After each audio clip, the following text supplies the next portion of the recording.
Bollywood industry में यूं तो कई अभिनेत्रियां अपनी किस्मत आजमाने आती है, लेकिन कुछ हसीनाएं ऐसी भी होती हैं जो अपने अभिनय के जादू से हमेशा के लिए दर्शकों के दिलों में बस जाती है। आज हम आपको एक ऐसी ही शख्सियत से रूबरू कराएंगे, मगर इससे पहले अगर आपने अभी तक चैनल को सब्सक्राइब नहीं किया है तो चैनल को सब्सक्राइब कर ले और स्टोरी पसंद आए तो उसे लाइक करना ना भूलें।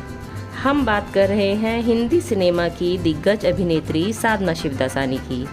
साधना अपने ज़माने की टॉप अभिनेत्रियों की लिस्ट में शुमार रही है। अपने अभिनय के लिए तो वह मशहूर हुई ही, लेकिन उससे ज़्यादा मशहूर वो अपने हेयर स्टाइल के लिए हुई। आइए जानते हैं उनसे जुड़े कुछ रोचक किस्से। 60 के दशक की ऐसी अदाकारा जिनके हुस्न अदाओं और अभिनय के लोग ऐसे कायल थे कि बरेली से बर्मा तक जहाँ भी हिंदी फिल्में देखी जाती, लोगों के लबों पर बस उनका ही नाम था। अपनी खूबसूरती और लीक से हटकर फैशन ट्रेंड के दम पर फैशन आइकन कहलाने वाली हीरोइन अगर अपने बाल कटवा लेती तो सारी दुनिया उसी ट्रेंड को फॉलो करने लगती। इस एक्ट्रेस को पहली महिला फैशन आइकॉन भी माना जाता है।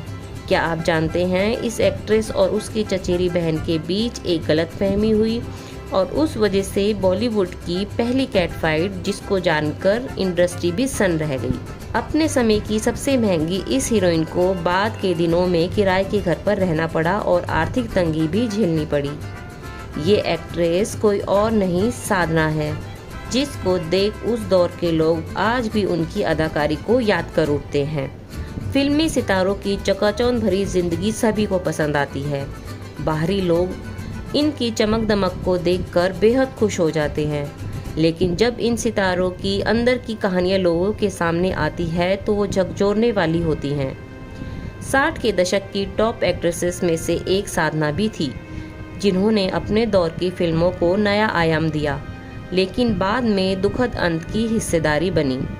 साधना की जिंदगी में भी कम उथल पुथल नहीं रही।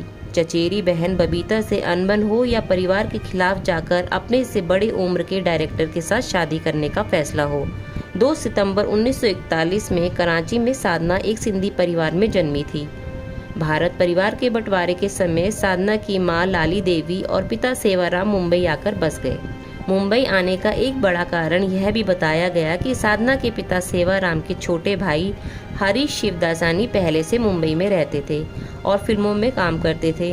इसी नाते बबीता रिश्ते में साधना की चचेरी बहन लगती थी। साधना का नाम साधना क्यों पड़ा, इसकी भी कहानी बेहद दिलचस्प है।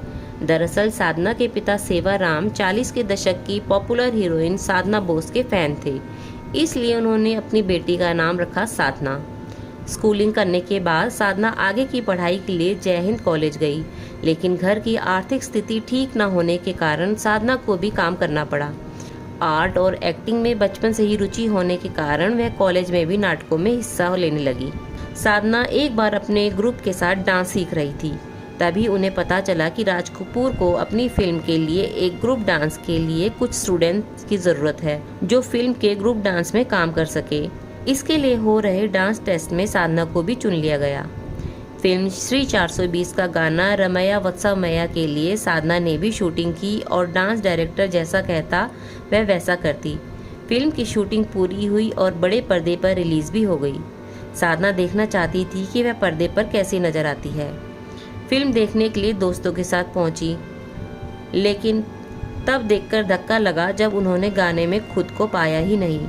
दरअसल तब एडिटिंग के दौरान साधना वाले सीन को काट दिया गया था, लेकिन ये इत्तेफाक ही कहा जाएगा कि जिस राज कपूर ने एडिटिंग में उनका चेहरा ही काट दिया था, 8 साल बाद उन्होंने ही फिल्म दूल्हा दुल्हन में साधना के साथ हीरो का रोल निभाया। इसके कुछ समय बाद कॉलेज में एक प्ले के दौरान एक प्रोड्यूसर की नज़र साधना पर पड़ी, जिन्होंने 1 रुपये देकर साधना को अपनी फिल्म में साइन कर लिया। अब आपको साधना के आइकॉनिक स्टाइल साधना कट की हिस्ट्री बताते हैं। अबाना फिल्म के बाद साधना की तस्वीरें कुछ मैगजीन में छपी, लेकिन उस दौरान डायरेक्टर R.K. नैयर को उनका माथा काफ़ी चौड़ा नज़र आ रहा था। उन्होंने तब एक्ट्रेस को लव इन शिमला के लिए साइन किया था। उनका माथा थोड़ा कम चौड़ा दिखे, इसके लिए उन्होंने साधना के बालों का स्टाइल हॉलीवुड एक्ट्रेस की तरह करवा दिया। उनके बालों को आगे की तरफ क्या बिखेरा, उसी दिन से उनका हेयर स्टाइल पूरे देश में फेमस हो गया। इसे साधना कट का नाम दिया गया। अब आपको साधना के जीवन से जुड़ी एक बड़ी कंट्रोवर्सी के बारे में बताते हैं। दरअसल अपनी चचेरी बहन बबीता के साथ इनके झगड़े को फिल्म इंडस्ट्री में पहली कैट फाइट का नाम दिया गया। इसके पीछे बेहद दिलचस्प वाकया है। यह तब की बात है जब बबीता का राज कपूर के बेटे रणधीर कपूर के साथ अफेयर चल रहा था। एक दिन राज कपूर ने साधना को कहा, तुम्हारी बहन कपूर खानदान की बहू बनने का सपना देख रही है। इस दौरान साधना ने अपनी बहन का पक्ष लेते हुए उनके प्रेम को सही ठहराया। उस समय कपूर खानदान में कोई भी फिल्म एक्ट्रेस के साथ शादी नहीं करता था और राज कपूर इस परंपरा को आगे ले जाना चाहते थे, लेकिन बबीता को ऐसा लगा कि उसकी बहन राज कपूर के कान भर रही है। बबीता ने कई बड़े फिल्म मेकर से कहकर साधना को कई फिल्मों से बाहर निकलवा दिया। रणधीर कपूर से शादी होने के बाद भी बबीता ने अपनी बहन साधना को टारगेट करना नहीं छोड़ा। यही कारण था कि दुखी होकर साधना ने अपनी बहन से नाता तोड़ दिया। साधना को फिल्म लव इन शिमला के डायरेक्टर R.K. नैयर से फिल्म शूटिंग के दौरान प्यार हो गया था। सालों तक डेट करने के बाद दोनों ने शादी का फैसला किया। साधना के घर वाले इस शादी के खिलाफ थे क्योंकि R.K. नैयर की उम्र साधना से काफ़ी बड़ी थी, लेकिन साधना अड़ी रही और फिर परिजनों को हाँ करनी पड़ी। साधना को माँ बनने का सुख कभी नसीब नहीं हुआ। शादी के बाद साधना की खुशी को मानो किसी की नज़र लग गई थी। अस्थमा की वजह से R.K. नैयर का निधन हो गया। पति के जाने के बाद साधना पूरी तरह से अकेली हो गई थी। अब बुढ़ापे की एक लंबी जंग उनका इंतजार कर रही थी। जीवन के अंतिम पड़ाव में कोर्ट कचहरी के चक्कर उन्हें काटने पड़े। दरअसल उनका ये विवाद किसी और से नहीं बल्कि बॉलीवुड की मशहूर गायिका आशा भोसले के साथ था। यह संपत्ति आशा की थी। मुंबई की संगीता नामक बंगले में साधना ने अपने जीवन के 50 साल काटे। उसी बिल्डिंग में रहने वाले एक बिल्डर ने आशा को मोटी रकम देकर बिल्डिंग का ग्राउंड फ्लोर खरीदने का प्रस्ताव रखा, जिसमें साधना रहती थी। यहीं से उन्हें बाहर निकालने की कवायद शुरू हुई। उनके आखिरी समय में उनके दोस्तों और रिश्तेदारों में से किसी ने भी उनका साथ नहीं दिया। ढलती उम्र के साथ साधना बहुत बीमार रहने लगी। बाद में पता चला कि उन्हें कैंसर है, लेकिन उन्होंने अकेले ही सारा दुख झेला और 25 दिसंबर 2015 को साधना का निधन हो गया। पति के जाने के बाद 20 साल तक साधना बिल्कुल अकेली ही थी। बदनसीबी ऐसी कि साधना की मौत पर दोस्तों और रिश्तेदारों में से कुछ लोग ही शामिल हुए थे।